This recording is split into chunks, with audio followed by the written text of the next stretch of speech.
All right, we're here for another episode highlighting some recent hot clean tech news from around the world.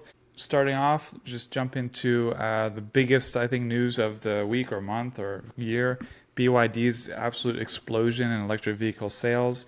It's reached 500,000 sales in October, and then again, got actually a few thousand more in November. So combined, over a million plug-in vehicle sales in the last 2 months. Just dramatic, tremendous growth. That's far more than anyone else has achieved. You see the spike in growth in October, November, and just this is crazy that the level BYD is reaching, becoming the Toyota of electric vehicle sales. If you look just at full electrics, BEVs, which most of us care about the most, you can see they're growing more steeply here, very steeply in the last several months. Although plug-in hybrids also have had a huge jump in October, November, and just a tremendous achievement. That a million every 2 months, that would be 6 million in a year. I don't think there's any automakers aside from Tesla and BYD, of course, that have hit 6 million plug-in vehicle sales. So to be able to hit that in a year now is absolutely bonkers.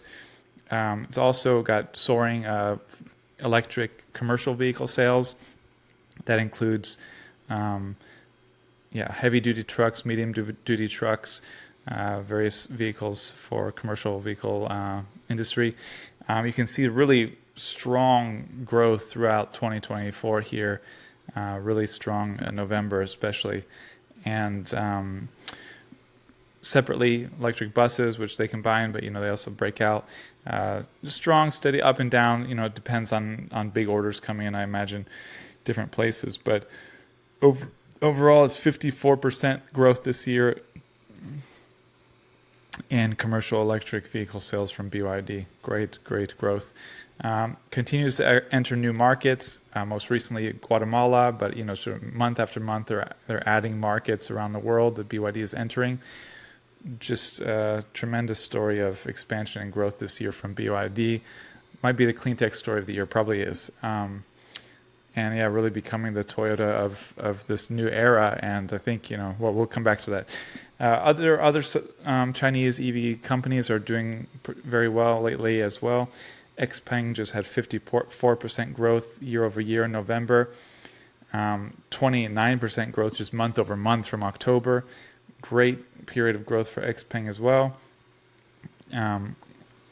And a big part of this, big boost of this is the Mona M03. It's new, kind of more mass market, more affordable electric vehicle, really, really hot, really doing well. The P7 Plus also just launched, doing well. So it's expanding, becoming a larger, more mass market automaker as well. Great progress from Xpeng. Very similar from Nio. Nio has 29% growth year over year in November. Great growth, 34% for the first 11 months of the year compared to last year. So just another great story of a young EV startup, growing and expanding. It's doing a similar thing to Xpeng, but different. It's launched a new brand, Onvo brand, which is more of a family mass market brand, less of a premium brand, but still very high quality, high tech vehicles. And that's fueling a lot of, or maybe we should say charging a lot of Nio's growth right now. And then you've got, the flip side story. Steve Hanley has a great long piece here about Japanese car sales plummeting in Southeast Asia, different markets around Asia. And we've been warning this for like a decade. We've been warning these automakers, you're not taking the EV revolution or EV transition seriously. They've been foot dragging, they've been spreading myths and trash talking EVs, and I think it's finally really starting to bite them. Big drops in some markets. You can read the article for more details on different markets like Thailand, Malaysia. These Japanese giants, Honda, Toyota, are really struggling, and I don't see what turns it around for them. They've been so slow to the EV transition, and now you've got, as we just talked about, BYD, Xpeng, Nio, also SAIC, Geely, different Chinese automakers that have been taking it very seriously and are going to reap the rewards. And Japanese automakers really are in in a pickle. Even in the case of Toyota, they're like having BYD build their EVs for some markets. That doesn't seem like a great path forward, a great plan. So yeah, really struggling and starting to regret perhaps the decisions they've been making for the past 10 years to downplay the value and progress of EVs. Sort of a different story here. Baltic nation of Estonia, very aware of the risks of Russia right on its border, very concerned about becoming more energy independent, has a goal to be 100% renewable electricity by 2030. Great target. Even, relatively small country, that's a huge achievement if it becomes 100% renewable powered. It's, quite concerned about the Russian invasion of Ukraine, whether Estonia itself could be next. It's in a precarious situation, and yeah, it's just installed a large solar power plant with a large battery power plant to help it towards its goal of 2030 renewable electricity at 100%. Back to EVs. So we've covered this several times in different ways, but it's really unfortunate to see that Tesla CEO Elon Musk has sort of sided with Trump's idea of repealing the $7,500 EV tax credit. Really bonkers idea, not a good idea in my opinion. But what this is really going to hurt Tesla sales, and what we've seen. Bloomberg, we've seen Elon making these statements for years that a lot of people want Teslas, they just can't afford them. They just need to be a little more affordable. He talks about this game of pennies, of reducing the costs of Tesla vehicles by pennies to lower costs overall, and reducing production time by seconds, just to keep chipping away and making their cars more affordable. And Bloomberg pulled together, I think it's 7 quotes from the past couple of years Elon has made along these lines. So this is really at odds with the idea of supporting pulling the $7,500 EV tax credit that is dramatically helping supporting Tesla sales as much as anyone's. And it really doesn't make sense. I mean, frankly, it's not something you can really square these statements with this idea. He's put out the general theory, all subsidies should be removed. Oil and gas subsidies are not going to be removed. That's not even a question. It's not happening. Never. Nope. And not under this administration, not from Republicans. So it doesn't make any sense to say I support them being removed because I want all subsidies removed, because that's not going to happen. I think it's more likely he's more focused or concerned about getting SpaceX contracts. He's maybe a little bit delusional about how well Tesla will do without the tax credits. Anyway, I think he's maybe more concerned about getting SpaceX contracts and not having any interference in full self-driving rollout if they get capable of that. I don't know. We'll see. It's not a great sign. California's hit some great EV milestones recently. Just want to highlight that. We've reached 2 million electric car sales in the state, 26% EV market share of the overall auto market there. The growth has slowed down a little bit, which it's again related to Tesla. Tesla sales have declined a lot in California, have dropped off a cliff, and for sure there's some relationship to the general market there, or how much Tesla's brand or Tesla models being stale, not having enough new models, might be affecting that. But still, overall, it's good growth. It's great growth charts, and it's still growing. This, by the way, this chart shows through Q3, so it's not like it's dropped this year. So yeah, great news out of California. We have a cool vehicle to grid project in the Netherlands, in Utrecht. 500 Renault 5 electric vehicles in a car sharing program there are going to be tapped for an EV to grid car sharing scheme. V2G scheme. It's really it's a pretty big scale. It's really exciting to see this happening at this scale. If it goes well, I think we could see a lot more programs like this, or even larger. And the potential for stabilizing the grid for battery storage through the distributed network of millions of electric vehicles is great. It's stunning, crazy. So really excited to see this project launched in the Netherlands.